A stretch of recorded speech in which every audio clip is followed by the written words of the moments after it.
Le moteur diesel du camion de déménagement vrombissait comme une bête féroce prête à charger, crachant une fumée noire qui venait souiller l'air pur de mon jardin. Il était 7 heures du matin, le lendemain du mariage de ma petite sœur.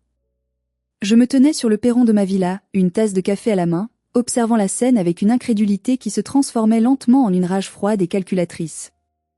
Gatien, le tout nouveau mari de ma sœur, dirigeait les opérations avec l'arrogance d'un général en terrain conquis, ordonnant à des déménageurs inconnus de décharger un immense canapé en cuir directement sur mes massifs d'hortensia. Et puis, il y avait Mélusine. Ma petite sœur. Celle que j'avais protégée toute ma vie. Elle s'est avancée vers moi, posant une main protectrice sur son ventre, et a hurlé cette phrase qui restera gravée dans ma mémoire à tout jamais. « Cette maison est à moi maintenant. J'ai un bébé dans le ventre, et la loi m'autorise à rester. Tu ne peux pas me mettre dehors, Lison. » Elle pensait avoir gagné. Elle pensait que ses cris, son chantage émotionnel et sa grossesse allaient me faire plier, comme toujours.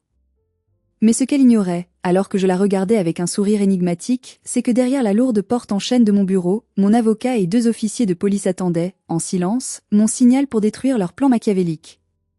Bonjour à tous et bienvenue sur ma chaîne. Je suis Lison. L'histoire que je vais vous raconter aujourd'hui est celle d'une trahison inimaginable, celle du sang qui se retourne contre le sang. Avant de plonger dans les détails sordides de cette affaire, j'aimerais créer un lien avec vous.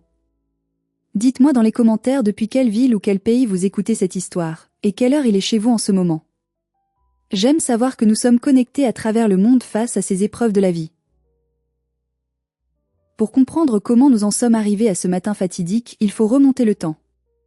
J'ai 34 ans, et je suis restauratrice de meubles anciens et d'intérieurs d'époque. Mon métier consiste à voir la beauté là où d'autres ne voient que des ruines, à réparer ce qui est brisé. C'est une métaphore assez ironique de ma vie personnelle. Il y a 10 ans, j'ai eu un grave accident de voiture qui a failli me coûter l'usage de mes jambes.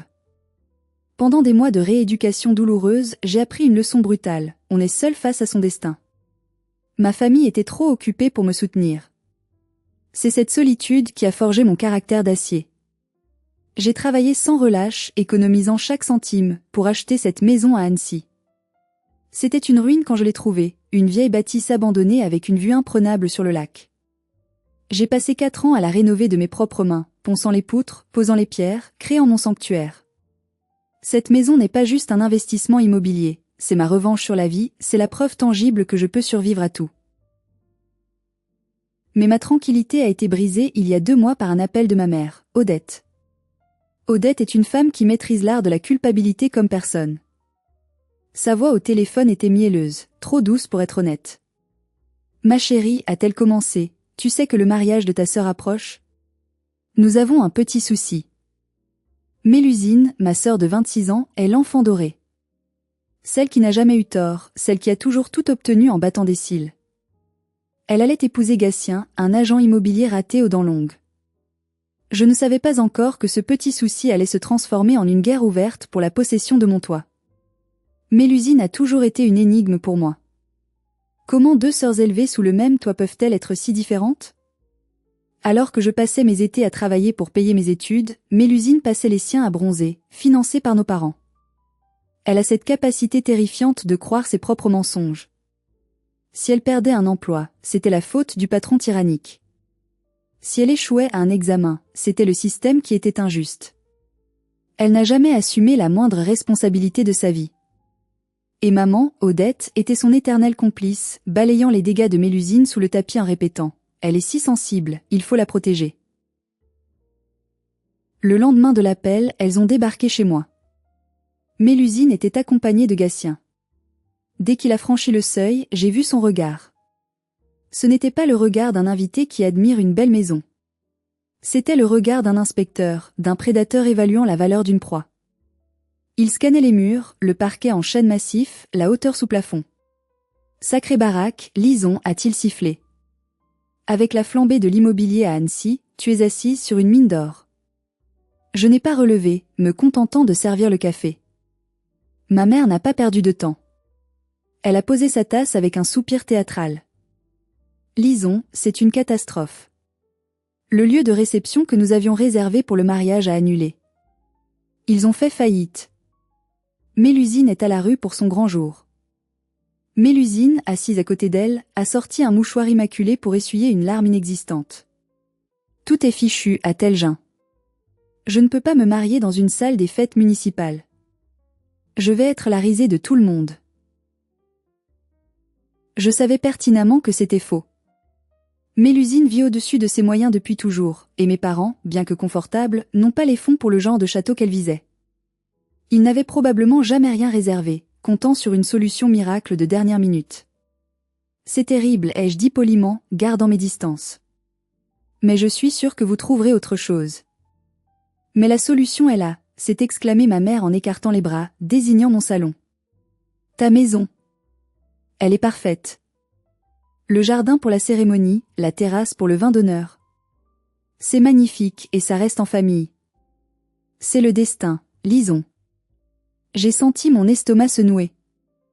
Mon sanctuaire, envahi par 100 personnes? Mes antiquités, mes parquets fragiles, exposés à l'alcool et à la foule? Non, maman. Je ne loue pas ma maison. Ce n'est pas une salle de réception. J'ai mon atelier ici, des produits chimiques, des meubles de clients qui valent une fortune. C'est trop risqué. Ma mère a ri, un rire nerveux et agaçant. Louer? Qui parle de louer? C'est pour ta sœur, lisons. Tu ne vas quand même pas lui demander de l'argent? Tu as réussi, toi. Tu es riche. Tu peux bien offrir ça à ta petite sœur pour son jour spécial. C'est ton cadeau de mariage. Le piège classique. Mon succès devenait ma dette. Parce que j'avais travaillé dur, je devais tout donner à celle qui n'avait rien fait. Ce n'est pas une question d'argent, ai-je insisté, sentant la colère monter. C'est mon intimité. Je ne veux pas gérer un événement pareil chez moi. C'est là que Mélusine a abattu sa carte maîtresse. Elle a soudainement lâché sa tasse, qui s'est renversée sur la table basse, et a porté les mains à sa gorge. Elle a commencé à halter bruyamment, ses yeux roulant dans leurs orbites. Je ne peux pas respirer. Maman, mon cœur. Regarde ce que tu fais, a hurlé ma mère en se précipitant vers elle. Elle fait une crise d'angoisse. Tu es contente? Tu veux tuer ta sœur avec ton égoïsme? Gatien me regardait avec un petit sourire en coin, un sourire de satisfaction pure. Il savait exactement ce qu'elle faisait. J'étais le méchant de l'histoire, le monstre sans cœur qui refusait d'aider sa petite sœur fragile. La manipulation était grossière, mais efficace. J'étais cerné. La scène dans mon salon était digne d'une tragédie grecque mal jouée. Mélusine continuait ses convulsions théâtrales sur le canapé, ma mère me foudroyait du regard comme si j'avais commis un crime de guerre, et mon père, René, qui était resté silencieux dans un coin jusqu'à présent, a finalement pris la parole. Mon père est un homme effacé, usé par des années de soumission aux caprices de sa femme et de sa fille cadette. Allez, lisons, a-t-il marmonné, fuyant mon regard. Fais un effort pour la famille. Juste une journée. Pour qu'on ait la paix. Pour qu'on ait la paix. C'était le mantra de mon père. Il était prêt à tout sacrifier, y compris ma dignité, pour éviter une scène. Je me sentais acculée. La pression familiale est une arme redoutable, un étau qui se resserre lentement jusqu'à ce que vous n'ayez plus d'air. J'ai regardé ma sœur, qui avait miraculeusement ouvert un œil pour guetter ma réaction, attendant sa victoire. Je savais que si je refusais, je serais harcelée pendant des années.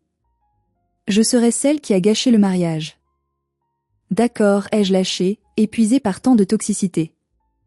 Mélusine s'est redressée instantanément, le visage rayonnant, toute trace de malaise disparue comme par magie. Oh merci Lison. Tu es la meilleure sœur du monde. Attends, ai-je coupé sèchement, levant la main. Je dis oui, mais à mes conditions. Et elles ne sont pas négociables. Le silence est retombé dans la pièce. Gatien a croisé les bras, méfiant. Premièrement, 60 invités maximum. Pas un de plus. Ma maison ne peut pas en supporter davantage.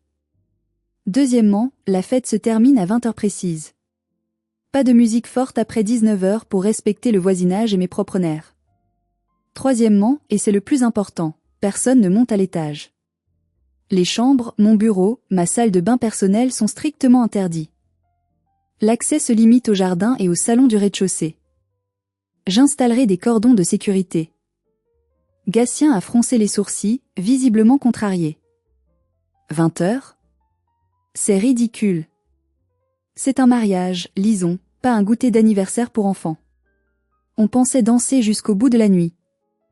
C'est à prendre ou à laisser, ai-je tranché, ma voix dure comme la pierre. C'est ma maison, pas une discothèque. Si vous voulez faire la fête jusqu'à l'aube, allez louer une salle des fêtes à l'extérieur de la ville. Ici, c'est chez moi. C'est parfait, s'est empressée de dire ma mère, donnant un coup de coude discret mais violent dans les côtes de Gatien pour le faire taire. On fera un dîner tôt, c'est très chic, très garden party à l'anglaise. On accepte tout, n'est-ce pas Mélusine? Oui, bien sûr, a répondu ma sœur avec un sourire trop large, trop sucré pour être honnête. On fera exactement comme tu veux, Lison. Merci infiniment. Je ne les croyais pas. Pas une seconde. Il y avait quelque chose dans le regard de Gatien, une lueur de défi mêlée à de la convoitise, qui me disait que ce n'était que le début des problèmes. Mais j'avais posé mes limites et je comptais bien les faire respecter, quitte à jouer le rôle du gendarme lors de mon propre événement familial. Je m'arrête un instant ici pour vous poser une question cruciale. Mettez-vous à ma place, face à une famille qui utilise la maladie simulée et la culpabilité pour obtenir ce qu'elle veut, auriez-vous cédé? Auriez-vous prêté votre maison en sachant qu'ils ne vous respectent pas? Dites-moi honnêtement dans les commentaires ce que vous auriez fait. J'ai souvent douté de ma décision ce jour-là. Les semaines suivantes ont été un cauchemar logistique. Mélusine m'appelait 10 fois par jour pour des détails insignifiants sur la décoration, mais étrangement, elle ne me demandait jamais mon avis sur l'organisation réelle. Elle voulait juste savoir si j'avais bien débarrassé le salon de mes objets personnels. Comme si elle préparait le terrain pour autre chose. Une semaine avant le mariage, Gatien est revenu seul à la maison. Il a prétendu qu'il devait prendre des mesures pour les tables du traiteur. J'étais dans mon atelier, en train de restaurer une commode Louis XIV, mais j'ai décidé de le laisser entrer tout en le surveillant du coin de l'œil. Gatien ne mesurait pas l'espace au sol. Il ne s'intéressait pas à la disposition des chaises. Je l'ai vu inspecter les fenêtres, vérifiant l'épaisseur du double vitrage. Il tapotait les murs porteurs, vérifiait les prises électriques. Il a passé un temps anormalement long près de mon tableau électrique dans le couloir, prenant des notes sur son téléphone. Je me suis essuyé les mains sur mon tablier et je suis sorti de l'atelier. C'est du solide, hein, a-t-il lancé quand il m'a vu l'observer, sans se départir de son aplomb. Isolation aux normes récentes? Le chauffage est au gaz ou électrique? Pourquoi tu me demandes ça, Gatien? Ça change quoi pour la disposition du buffet froid? Ai-je demandé, la suspicion grandissant en moi. Il a eu un petit rire nerveux, ajustant sa veste. Oh, rien. C'est mon côté agent immobilier. Déformation professionnelle, tu sais. Je me disais juste que c'est une maison idéale pour élever des enfants. Sécurisée, chaude, bien située. Il a sorti son téléphone et, pensant que je ne regardais pas, a pris une photo rapide d'une facture d'électricité que j'avais laissée traîner sur le comptoir de la cuisine. Une facture à mon nom, avec mes références clients. Pourquoi tu prends ma facture en photo? Ai-je demandé brusquement, ma voix montant d'une octave. Il a sursauté, manquant de faire tomber son précieux smartphone. Quoi? Non, je prenais en photo la référence de la machine à café. Mélusine veut la même pour notre futur appartement. C'était un mensonge flagrant, insultant même. La machine à café était à l'autre bout du comptoir.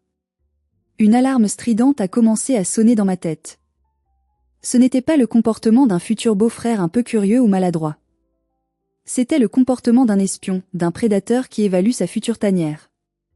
Que cherchait-il vraiment? Pourquoi avait-il besoin de mes références énergétiques? Et cette remarque surélevée des enfants. Je l'ai mis dehors poliment mais fermement. En fermant la porte à clé derrière lui, j'ai senti un frisson glacé me parcourir l'échine. Il ne préparait pas une fête. Il préparait une invasion. 3 jours avant la cérémonie, mon téléphone a vibré sur mon établi. C'était Bertie, ma cousine. Bertie est l'exception dans notre famille. Elle tient une boutique de fleurs Prosper en centre-ville d'Annecy et, contrairement à mes parents qui considèrent mon métier comme un hobby manuel, elle a toujours respecté mon travail et mon indépendance. Lison, il faut qu'on se voie. Tout de suite. Au café du port. Ne pose pas de questions au téléphone. Sa voix tremblait. J'ai senti l'urgence dans son ton. J'ai tout lâché, pris ma voiture et je suis descendue en ville. Bertie était assise en terrasse, dissimulée derrière de grandes lunettes de soleil, une cigarette à la main alors qu'elle avait arrêté de fumer il y a 5 ans. Elle était pâle comme un linge. « Qu'est-ce qui se passe ?» ai-je demandé en m'asseyant, le cœur battant. Elle a écrasé sa cigarette avec rage dans le cendrier. Mélusine est passée à la boutique ce matin pour finaliser la commande des fleurs. Elle était avec Gatien. Ils ne m'ont pas vue, j'étais dans l'arrière-boutique en train de préparer des compositions funéraires. Il parlait à la caisse avec mon employé. Elle a pris une gorgée de son verre d'eau avant de continuer, me regardant droit dans les yeux, la main tremblante. Lisons, c'est grave. Gatien disait à Mélusine, ne t'inquiète pas pour les couleurs des fleurs, prends ce que tu veux, ce n'est que pour un jour. De toute façon, dès la semaine prochaine, on arrachera tout le jardin de ta sœur pour planter ce que tu veux. Ces rosiers sont moches, on mettra des palmiers, ça fera plus moderne point. J'ai froncé les sourcils, incrédule. Ils sont délirants. Ils pensent qu'ils vont refaire mon jardin pendant le mariage ? Je les mettrai dehors. Non, Lison, tu ne comprends pas, a chuchoté Bertie en se penchant vers moi par-dessus la table, baissant la voix. Il ne parlait pas du mariage. Il parlait d'après. Gatien expliquait à Mélusine comment fonctionne la loi sur le domicile et les squatteurs. Il disait, une fois qu'on a passé 48 heures à l'intérieur et qu'on a fait entrer nos meubles, c'est considéré comme notre domicile principal. Surtout si tu es enceinte. Aucun juge en France ne mettra une femme enceinte à la rue en plein automne point. Le monde s'est arrêté de tourner autour de moi. Les bruits de la rue, le clapotis du lac, tout s'est estompé. Enceinte, ai-je balbutié. Mélusine est enceinte ? C'est ce qu'elle disait, a continué Bertie. Elle disait, avec le bébé, Lison n'osera jamais nous virer. Et maman est de notre côté, elle dira qu'elle nous a donné la permission verbale, que c'était un cadeau point. Tout s'éclairait d'une lumière crue et violente. L'insistance pour utiliser ma maison. L'inspection technique de Gatien sur le chauffage. La photo de la facture d'électricité, c'était pour prouver qu'ils avaient accès aux documents de la maison, peut-être pour changer les contrats à leur nom plus tard en prétendant être les occupants légitimes. Ils ne voulaient pas juste une salle de fête pour économiser de l'argent. Ils voulaient ma maison. Ils prévoyaient de s'installer après la fête, de refuser de partir, et d'utiliser une grossesse, vraie ou fausse, et les lois protectrices françaises pour m'empêcher de les expulser. C'était un coup d'État. Un vol organisé par ma propre sœur et sa moitié. J'ai senti une nausée monter, suivie immédiatement d'une colère froide, tranchante comme un scalpel de restaurateur. Ils me prenaient pour une idiote. Ils pensaient que j'étais la gentille grande sœur solitaire, la vieille fille sans défense qui se laisserait marcher dessus par culpabilité.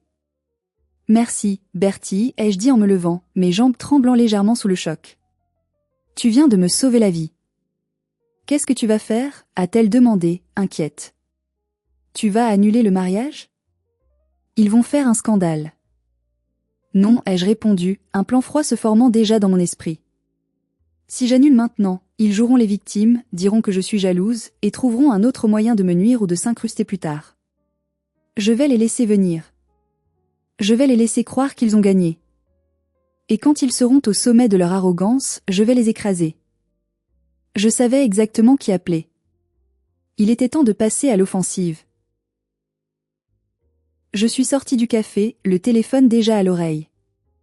J'ai composé le numéro de Maître Cyprien.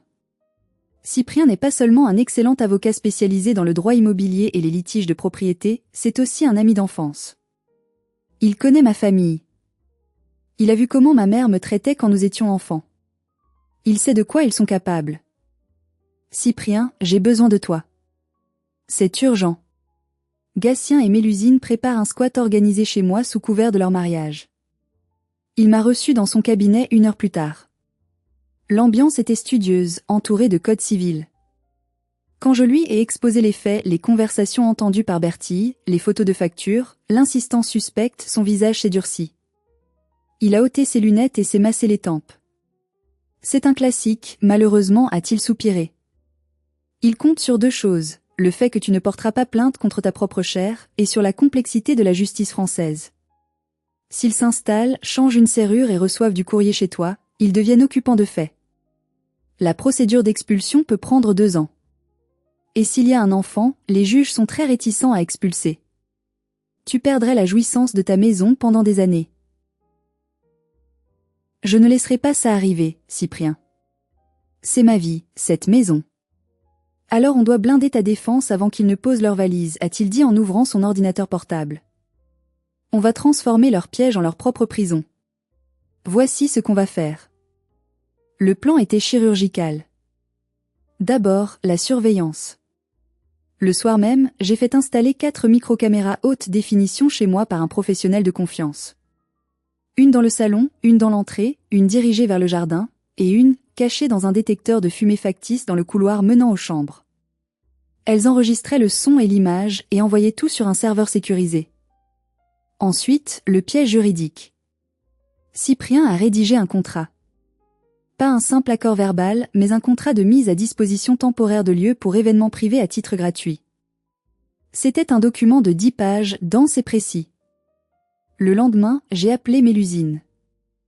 J'ai pris ma voix la plus douce, la plus naïve, jouant le rôle qu'il m'avait attribué. Coucou, j'ai une petite paperasse à te faire signer. Mon assureur est très strict, tu sais, avec mes antiquités et mes produits inflammables dans l'atelier. Il exige un contrat pour couvrir les éventuels dégâts pendant la fête. Sinon, il annule ma police d'assurance habitation. C'est juste une formalité. Mélusine est passée en coup devant chez moi, trop occupée par ses derniers essayages de robe et ses rendez-vous manucure. Elle a à peine regardé le document que je lui tendais.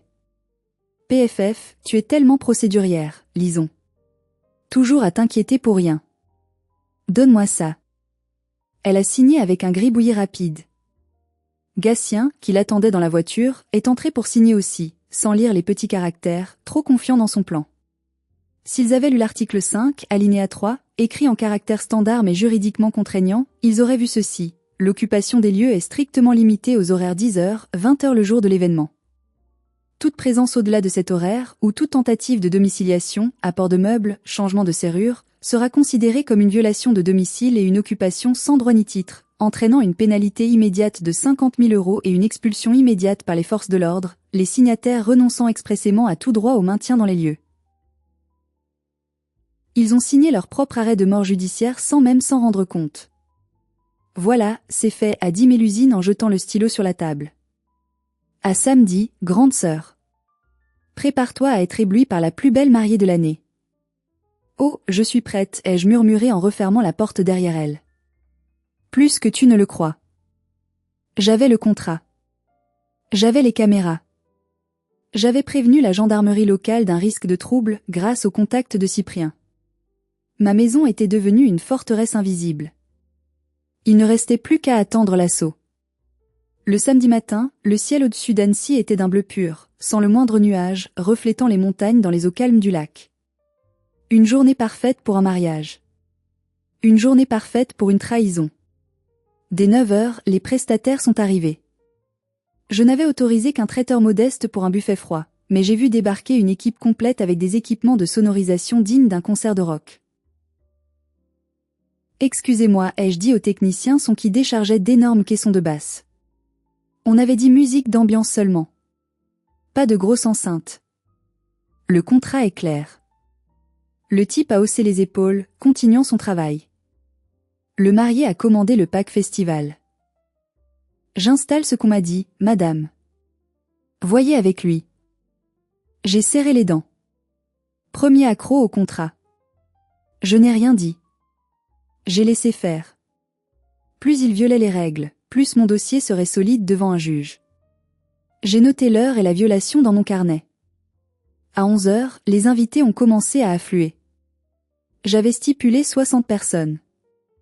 À midi, j'ai arrêté de compter à 120.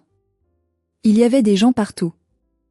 Des cousins éloignés que je n'avais pas vus depuis 10 ans et qui ne m'ont même pas salué, des amis de Gatien qui ressemblaient plus à des voyous de quartier qu'à des agents immobiliers, et des inconnus complets qui traitaient ma maison comme un hôtel-club, posant leurs verres mouillés sur mes meubles anciens sans sous-verre. Mélusine rayonnait dans sa robe blanche, jouant la princesse parfaite, recevant les compliments. Mais mes yeux étaient rivés sur Gatien. Il ne restait pas avec les invités à boire du champagne. Je le voyais sur mes écrans de contrôle, que je surveillais discrètement depuis mon téléphone dans ma poche. Il faisait le tour de la propriété. Il montrait le fond du jardin et l'accès au garage à deux hommes bâtis comme des armoires à glace. Ces hommes ne portaient pas de costume, mais des vêtements de travail un peu sales. Ils n'étaient pas là pour la fête. Ils repéraient les lieux. Vers 15 heures, j'ai surpris une conversation entre ma mère et une tante éloignée près du buffet. « Oh oui, c'est merveilleux », disait Odette, une coupe de champagne à la main, le visage rouge d'excitation. Lison a été très généreuse. Elle va laisser les jeunes s'installer ici pour commencer leur vie. C'est le moins qu'elle puisse faire, seule comme elle est dans ce château trop grand pour elle. S'installer, a demandé la tante, surprise. Mais Lison va où? Elle vend la maison?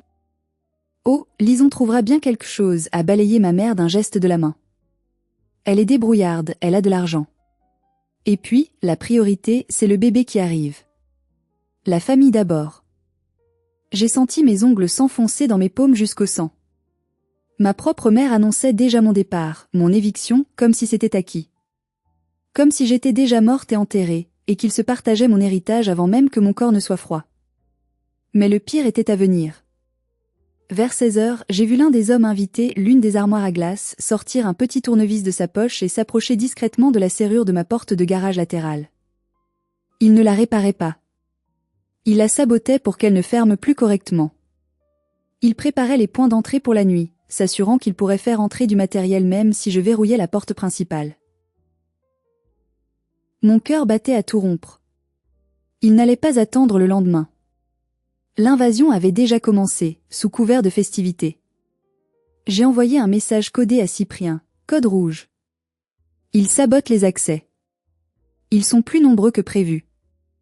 Il a répondu instantanément, me donnant la force de continuer, laisse-les faire. Filme tout. Ne les confronte pas maintenant, c'est trop dangereux avec la foule. On intervient demain à l'aube. Tiens bon, Lison. Tenir bon. Facile à dire quand on voit sa maison se faire violer sous ses yeux. Mais j'avais besoin d'une preuve ultime. La preuve de leur mensonge le plus cruel. Et j'allais la trouver là où je m'y attendais le moins, dans un moment de pure vulgarité. La fête battait son plein. La musique était si forte que les vitres de mon salon vibraient, menaçant de se briser. J'ai vu mes voisins sortir sur leur balcon, visiblement agacés. J'ai dû aller m'excuser 3 fois à la grille, promettant que tout s'arrêterait à 20h pile. Vers 17h30, épuisé par le bruit, la tension et le jeu d'actrice que je devais maintenir, je me suis réfugiée dans les toilettes du rez-de-chaussée, le seul endroit où je pouvais avoir 2 minutes de silence et d'intimité. J'ai fermé la porte à clé et je me suis appuyée contre le lavabo, essayant de calmer ma respiration saccadée. Soudain, la porte principale de la salle de bain, qui donnait accès aux cabines, s'est ouverte. 2 femmes sont entrées en riant fort. Je me suis figée. C'était Mélusine et sa meilleure amie, Chloé. « Pousse-toi, j'ai envie de vomir », a ricané Mélusine. Mais le bruit qui a suivi n'était pas celui de quelqu'un de malade. C'était le bruit d'un rouge à lèvres qu'on débouche. Elle se regardait dans le miroir. « Alors ?» a demandé Chloé. « Tu tiens le coup ? Pas trop dur de jouer la femme enceinte fatiguée toute la journée ? » « Tu parles », a répondu Mélusine avec dédain. J'entendais le bruit du tissu qui froisse, elle devait retoucher sa robe. C'est génial.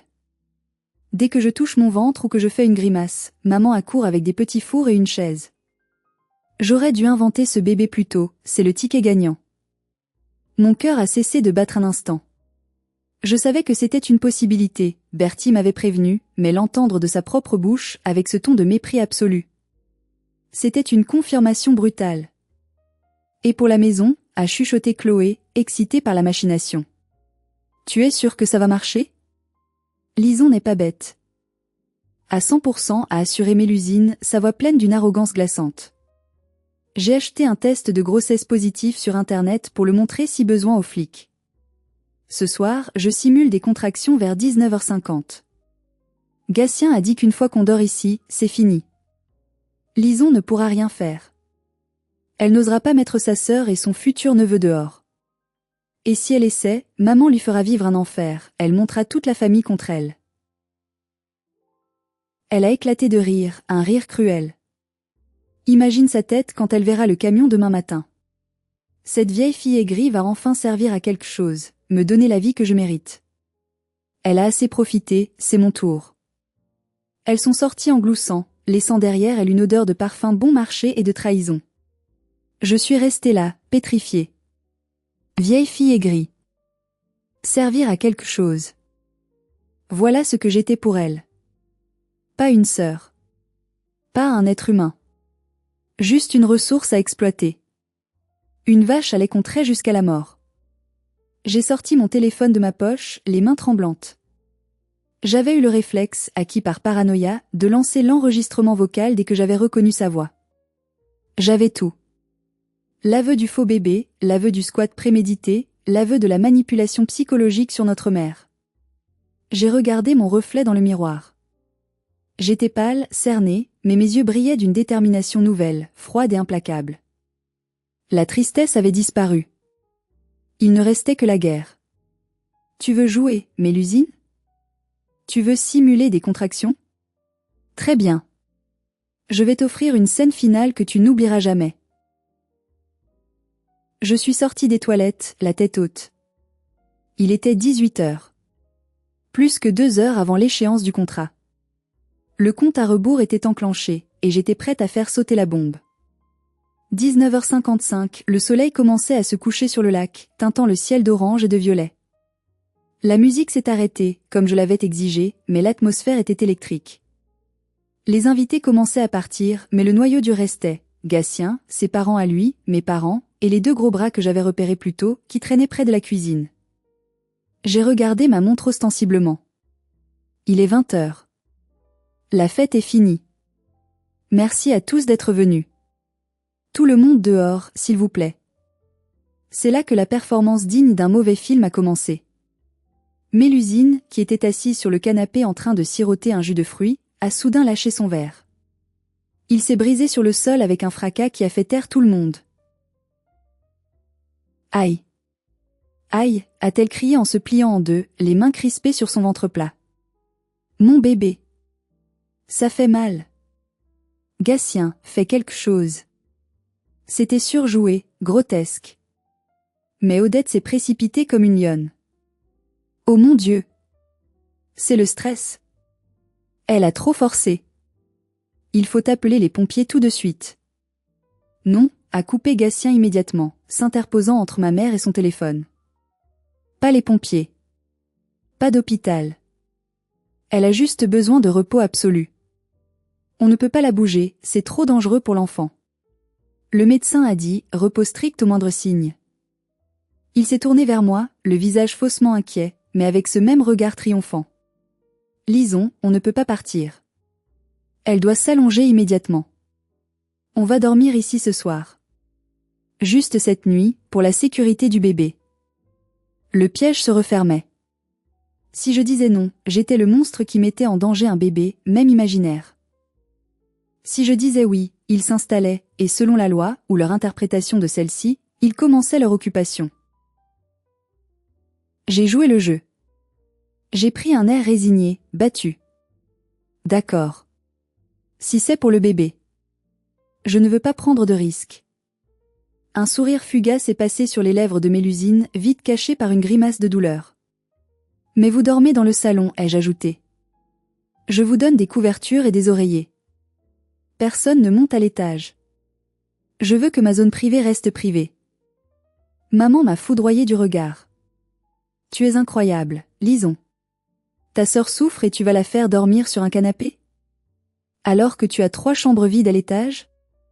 Le canapé ou la rue, maman? C'est mon offre. Je suis fatiguée, j'ai travaillé toute la journée pour cette fête. Je ne veux personne à mon étage. Ils ont accepté, échangeant des regards complices. Ils pensaient avoir gagné la première bataille.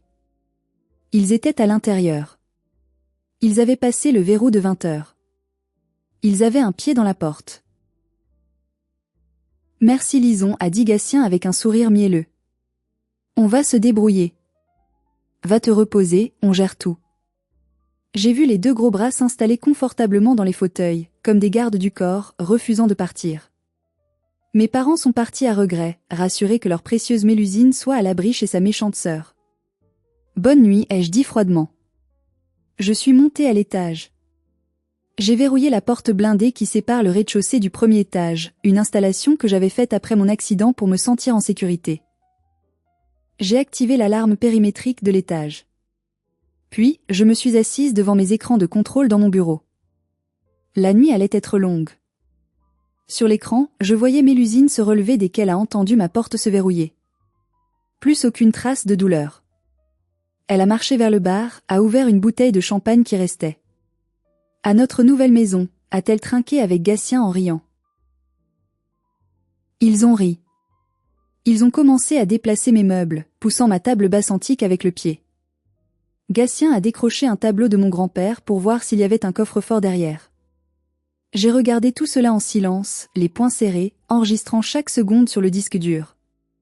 Profitez bien de votre champagne, ai-je pensé. C'est le dernier que vous boirez ici. Demain matin, le réveil sera brutal. Je n'ai pas fermé l'œil de la nuit. Comment aurais-je pu dormir alors que des vautours tournaient dans mon salon? J'ai passé les heures sombres à observer mon propre chez-moi se faire profaner via l'écran bleuté de mon ordinateur. Vers 23 heures, les gros bras ont sorti des sacs de couchage. Ils ne dormaient pas vraiment, ils montaient la garde. Gatien et Mélusine, eux, se comportaient comme s'ils étaient déjà propriétaires. Je les ai vus ouvrir mes placards de cuisine, critiquer ma vaisselle. Ces assiettes sont hideuses, a dit Mélusine en examinant une porcelaine de Limoges. On les vendra à la brocante. Avec l'argent, on achètera quelque chose de plus design. Et ce mur, a renchéri Gatien en tapotant la cloison. On l'abattra pour faire une cuisine ouverte à l'américaine.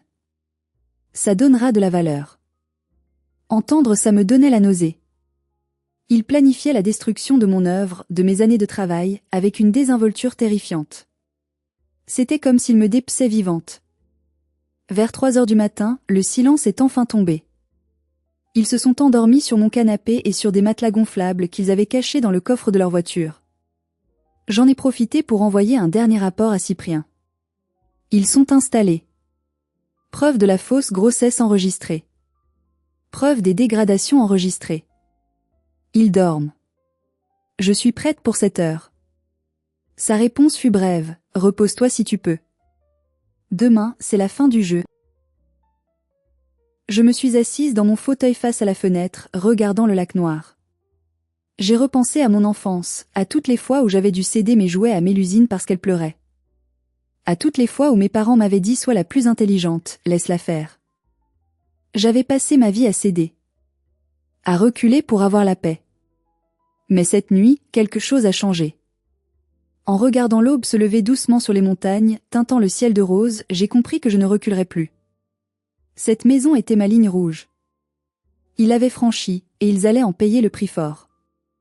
À cette heure précise, le vrombissement d'un moteur diesel a fait trembler les vitres, brisant le calme du matin. J'ai regardé par la fenêtre de ma chambre. Un énorme camion de location blanc reculait dans mon allée. Le conducteur, peu soucieux, a roulé directement sur mes massifs d'hortensia bleus pour se garer au plus près de la porte d'entrée, écrasant les fleurs que j'avais mis 3 ans à faire pousser. C'était l'audace incarnée. Il n'essayait même pas d'être discret. C'était une invasion militaire. Je suis descendue, mon cœur battant la chamade mais mon visage impassible. J'ai ouvert la porte de séparation. En bas, c'était le chaos. Mon salon ressemblait à un entrepôt. Ils avaient empilé mes chaises Louis XV dans un coin pour faire de la place aux cartons qui commençaient à entrer. Gatien dirigeait la manœuvre depuis l'entrée, une tasse de mon café à la main. Allez, les gars, on monte le lit king size en premier. Mélusine veut la chambre avec vue sur le lac, celle du fond. Mélusine était là, en pyjama de soie, radieuse. Quand elle m'a vue sur l'escalier, elle n'a pas eu l'air gênée. Elle a souri, un sourire de triomphe absolu. Bonjour Lison. Désolée pour le bruit, mais on voulait s'installer tôt pour ne pas gêner la circulation. S'installer, ai-je demandé, ma voix calme, trop calme. Le contrat disait que vous partiez ce matin. La fête est finie, la nuit d'urgence est finie. Gatien s'est avancé, bombant le torse. Il a sorti une enveloppe de sa poche. Les plans ont changé, lisons. On reste. J'ai ici une lettre de papa et maman, datée d'hier. Ils confirment qu'ils nous donnent l'autorisation d'occuper les lieux indéfiniment pour le bien de l'enfant. Et comme nous avons passé la nuit ici et que nous avons nos meubles. Il a tapoté le camion du doigt. C'est légalement notre domicile principal. Tu ne peux pas nous mettre dehors sans une procédure judiciaire qui prendra des mois. Mélusine a ajouté, caressant son ventre plat avec une fausse tendresse. Tu ne vas quand même pas mettre ta nièce ou ton neveu à la rue? La loi protège les femmes enceintes, tu sais, surtout en période hivernale qui approche. Aucun juge ne signera une expulsion. Fais-toi une raison, lisons. C'est chez nous maintenant. Ils avaient tout prévu. La lettre, sûrement extorquée à mon père faible ou écrite par ma mère, le fait accompli, le chantage émotionnel, le bouclier légal. C'était un coup parfait. Du moins, c'est ce qu'il croyait. C'est tout, ai-je demandé. C'est votre dernier mot? Vous volez ma maison? On ne la vole pas, a corrigé Gatien, arrogant. On la partage. Enfin, on la récupère. Tu as assez profité. Maintenant, si tu pouvais nous donner le code du Wi-Fi et libérer la chambre principale d'ici midi, ce serait sympa. On te laisse la chambre d'amis au sous-sol si tu veux rester quelques jours le temps de te retourner et de trouver un appartement en ville. Au sous-sol. Il voulait me mettre à la cave dans ma propre maison, comme un vieux meuble dont on ne sait pas quoi faire.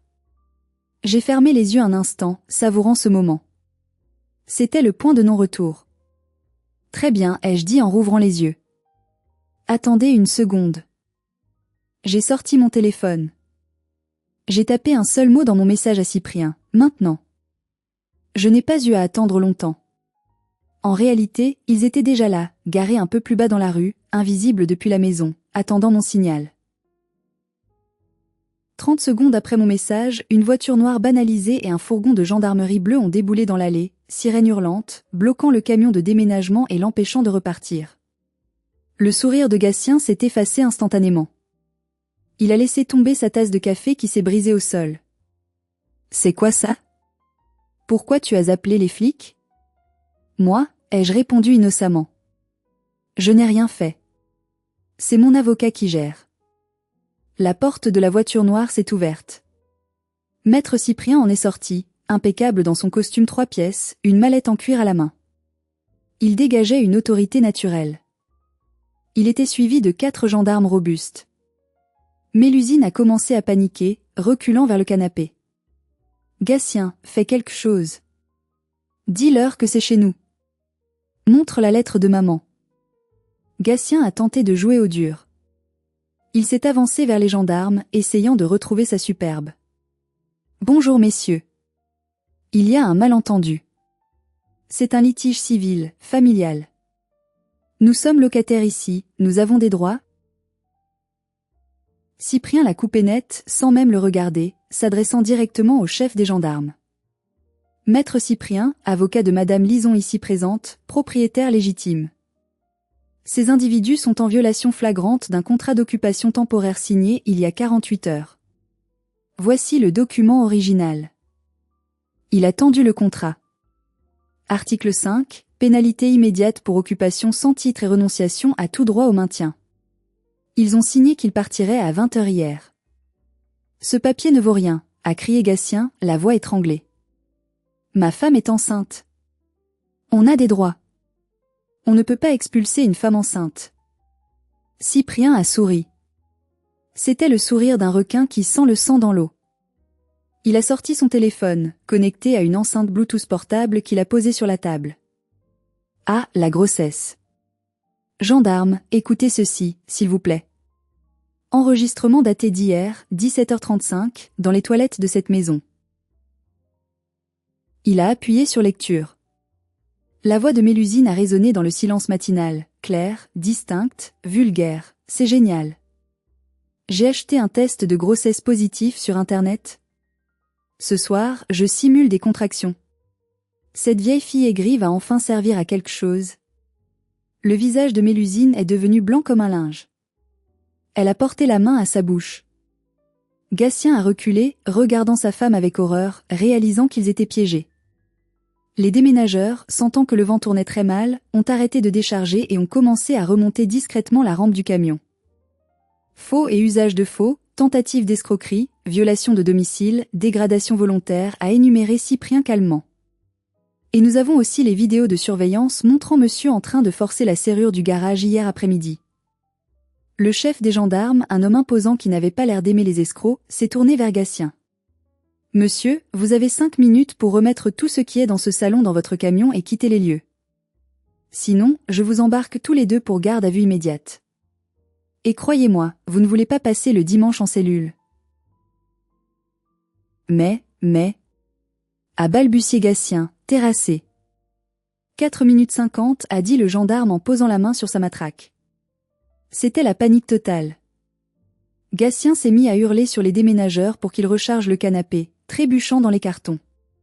Mélusine pleurait, pour de vrai cette fois, des larmes de peur et de rage. Tu ne peux pas me faire ça, Lison. Je suis ta sœur. Comment oses-tu? Je me suis approché d'elle, lentement. Une sœur ne fait pas ça, Mélusine. Une sœur ne vole pas la maison de l'autre. Tu n'es qu'une étrangère qui a essayé de me détruire. C'est à ce moment précis qu'une autre voiture est arrivée en crissant des pneus. C'était ma mère. Odette. Le boss final venait d'entrer dans l'arène. Elle avait dû être prévenue par un message paniqué de Mélusine. Odette est sortie de sa voiture comme une furie, les cheveux en bataille, le visage rouge. Arrêtez tout, a-t-elle hurlé en courant vers nous, manquant de trébucher. Qu'est-ce que c'est que ce cirque? Lison dit à ses policiers de partir tout de suite. Elle a attrapé Mélusine dans ses bras, la berçant comme si elle avait 5 ans. Ma pauvre chérie, ils t'ont fait peur? Ne t'inquiète pas, maman est là. Personne ne te mettra dehors. Puis elle s'est tournée vers moi, le visage déformé par la haine pure. Tu as osé appeler la police pour ta propre sœur? Le jour de son lendemain de mariage? Tu n'as pas de cœur. Tu es un monstre froid et égoïste. Je t'ai interdit de faire ça. Les gendarmes regardaient la scène, mal à l'aise face à ce drame familial. Cyprien s'est interposé poliment. Madame, votre fille et son mari ont commis plusieurs délits. Je me fiche de vos lois, a craché ma mère. C'est une affaire de famille. Lison a trop de place pour elle toute seule. C'est injuste. Mélusine a besoin de cette maison plus qu'elle. J'ai décidé que Mélusine vivrait ici. J'ai senti quelque chose se briser en moi. Le dernier petit lien ténu qui me rattachait encore à cette femme. Elle venait d'admettre, devant témoins, devant la police, que ma propriété, mon travail, ma vie, ne valaient rien face aux caprices de sa préférée. Que je n'étais qu'un accessoire à sa disposition. Maman, ai-je dit. Ma voix était étrangement calme, mais elle portait assez pour couvrir ses cris. Tu savais pour le faux bébé? Elle s'est figée. Son regard a vacillé vers Mélusine, puis vers moi. Ce n'est pas important. Elle essayait juste de se protéger parce que tu es si dur. Tu savais, ai-je répété, implacable. Tu étais complice. Tu as aidé ta fille à monter une escroquerie pour me voler ma maison. La maison que j'ai payée. Que j'ai rénovée quand tu étais trop occupée pour venir me voir à l'hôpital après mon accident. C'est pour le bien de la famille. A-t-elle tenté, mais sa voix faiblissait sous le poids de la vérité. Quelle famille, ai-je demandé, les larmes me montant aux yeux mais ne coulant pas, je n'ai plus de famille ici. Gendarme, cette femme n'est pas invitée sur ma propriété. Je veux qu'elle parte avec les autres. Ma mère a ouvert la bouche, choquée, comme si je venais de la gifler. Tu me chasses? Moi, ta mère? Oui. Prends ta fille, prends ton gendre et partez. Vous me dégoûtez. Si je vous revois ici, je porte plainte pour harcèlement. Et toi, maman, tu ne remettras plus jamais les pieds chez moi. Odette a éclaté en sanglots, des larmes de rage et d'humiliation d'avoir perdu le contrôle sur moi.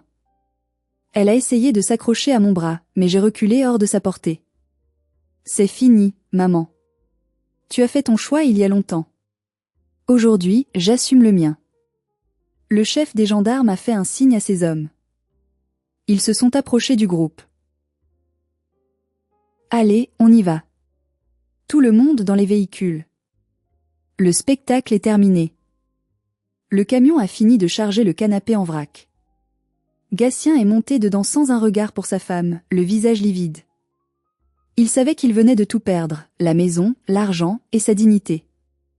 Mélusine a dû monter dans la voiture de ma mère, pleurant comme une enfant gâtée qu'on a privée de dessert. J'ai regardé le convoi de la honte s'éloigner.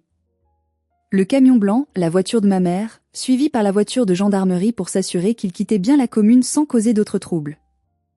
Le silence est retombé sur le jardin. Mes rosiers étaient écrasés, piétinés. Il y avait de la boue dans le salon. Des traces de pneus marquaient mon allée. Mais l'air n'avait jamais été aussi pur. C'était l'air de la liberté. Je me suis assise sur les marches du perron, mes jambes flageolant enfin maintenant que l'adrénaline retombait. J'ai pleuré. Pas pour la maison, mais pour la petite fille en moi qui avait toujours espéré que sa mère l'aimerait un jour autant que sa sœur. Aujourd'hui, j'avais tué cet espoir, et c'était la chose la plus douloureuse et la plus nécessaire que j'ai jamais faite. Partie 15. Les conséquences et l'après Cyprien est resté un moment avec moi. On a bu un café en silence sur la terrasse, regardant le lac. Il ne m'a pas dit ça va aller, car il savait que ce n'était pas le moment. Il était juste là, une présence solide et amicale. Tu as été incroyable, a-t-il dit finalement. Beaucoup auraient craqué. Tu as tenu tête à toute ta famille. J'ai craqué, Cyprien. À l'intérieur. Mais je ne pouvais pas leur donner ce plaisir. Les semaines qui ont suivi ont été difficiles, mais libératrices. J'ai maintenu ma plainte. Avec les preuves accablantes, l'enregistrement audio, le contrat, les vidéos, Gatien et Mélusine ont été condamnés 6 mois plus tard à me verser des dommages et intérêts pour les dégâts matériels et le préjudice moral, ainsi qu'à une amende pour tentative d'escroquerie. Bien sûr, ils n'avaient pas d'argent, donc je ne verrai probablement jamais la couleur de ces euros, mais la condamnation est inscrite à leur casier judiciaire. C'est une tâche indélébile qui suivra Gatien dans sa carrière d'agent immobilier. J'ai appris par Bertie que Gatien avait quitté Mélusine 2 semaines après l'incident. Apparemment, sans la maison gratuite et l'héritage anticipé, l'amour n'était plus aussi fort. Il a demandé le divorce avant même d'avoir envoyé les photos de mariage. Mélusine est retournée vivre chez mes parents, dans sa chambre d'ado à 26 ans. Elle passe ses journées à se plaindre sur les réseaux sociaux d'être une victime incomprise. Je suppose qu'ils sont heureux ensemble dans leur bulle de déni toxique. Mon père m'a envoyé un message, un seul, 3 jours après le drame. Je suis désolée. Juste ça. Pas d'explication, pas de défense. Juste le constat de sa propre lâcheté. Je n'ai pas répondu. Sa passivité a été aussi destructrice que l'agressivité de ma mère. Il a laissé faire, et pour moi, c'est impardonnable. Aujourd'hui, j'ai changé toutes les serrures. J'ai un système d'alarme dernier cri. J'ai replanté mes rosiers. Ils sont encore petits, mais ils pousseront. J'ai aussi changé ma définition de la famille. J'ai compris que la famille, ce n'est pas le sang qui coule dans nos veines. Ce ne sont pas les gens qui partagent notre ADN. La vraie famille, ce sont les gens qui vous respectent, qui vous soutiennent quand vous êtes au sol, et qui ne débarquent pas chez vous avec un camion de déménagement et un faux test de grossesse pour vous voler votre vie. Bertie vient dîner ce soir. Cyprien passera peut-être pour l'apéritif. Ce sont eux, ma famille maintenant. Une famille que j'ai choisie. Cette histoire m'a coûté des rosiers, quelques nuits de sommeil et beaucoup de larmes, mais elle m'a rendu ma liberté. J'ai compris que dire non est la phrase la plus puissante du monde. J'ai protégé mon sanctuaire, et en le faisant, je me suis protégé moi-même. Merci de m'avoir écouté. C'était une épreuve de revivre tout cela, mais en la partageant avec vous, je me sens encore plus légère, comme si je posais enfin ce fardeau. C'était ma dernière vidéo sur ce drame familial. J'espère ne plus jamais avoir à faire de mise à jour, mais avec Mélusine, on ne sait jamais. Je m'adresse à vous une dernière fois. Si cette histoire vous a touché, si elle vous a révolté, ou si vous avez vécu quelque chose de similaire, s'il vous plaît, mettez un j'aime à cette vidéo. Ça aide énormément la chaîne à grandir. Et surtout, abonnez-vous et activez la cloche pour ne pas rater les prochaines histoires. J'ai hâte de lire vos commentaires. Avez-vous déjà dû couper les ponts avec un membre toxique de votre famille? Racontez-moi votre histoire, je lis tout. Prenez soin de vous, protégez votre maison, et n'oubliez jamais, vous valez mieux que ceux qui vous utilisent. À bientôt. Venom or Groot, but I can just do this. Venom. No, Venom. I don't worry, I destroyed his mind. Her mind. There's Spider-Man's after me.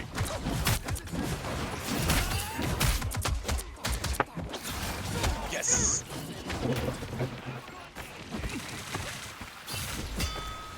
What? This is so great.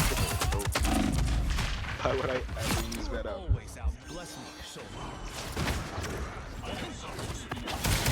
He's the only one that can use him, apparently. Everybody else dies by him. Fuck Like, you. real fast. Oh. Or can't kill. Duh. Can't kill. Lightning, I think she's talking about you. You haven't played him yet.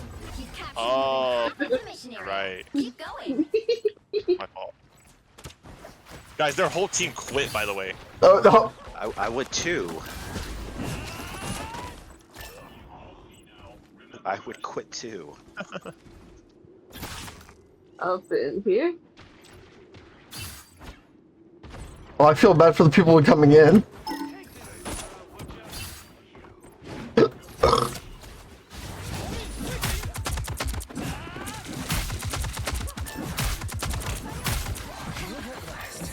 Yes, thank you. Guess I'm just better.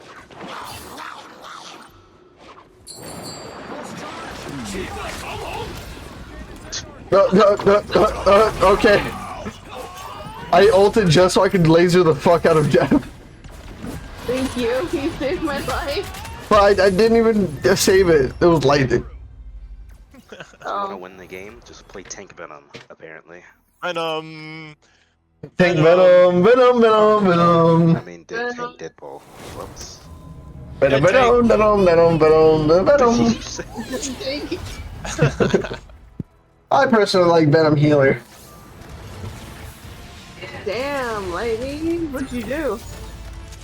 I didn't let you buy that skin. It looks terrible. That skin is crazy. The fuck you mean? That looks terrible. Okay, dead tank.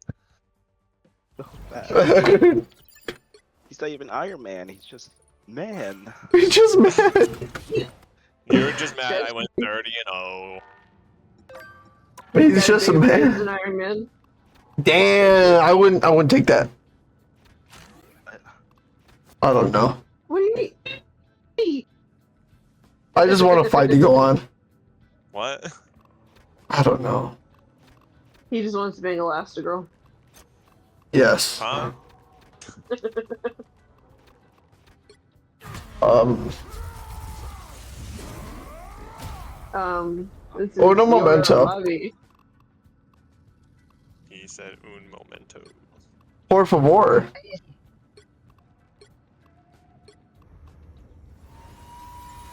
Oh, he's getting things. No, I'm just looking. Seeing if there's any cool Thor skins. Oh, there's free stuff for the battle pass. Excuse me. Bah. My Bob was. Wow. Bob. Okay. No? No. Yeah, I didn't think so. What? There's a weird looking Venom. Is it the colorful one? No! It's the Where you can see the dude. Oh, the dude. Oh. In his mouth. In his suit mouth. Oh, in the battle pass. Yeah. Yeah, dude. The fuck? That's interesting.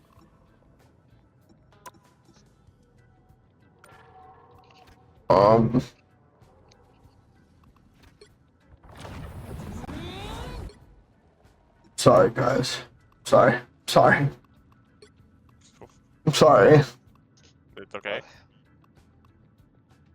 Okay. As long as it's okay. Oh my god, I might actually finish shading my shaders.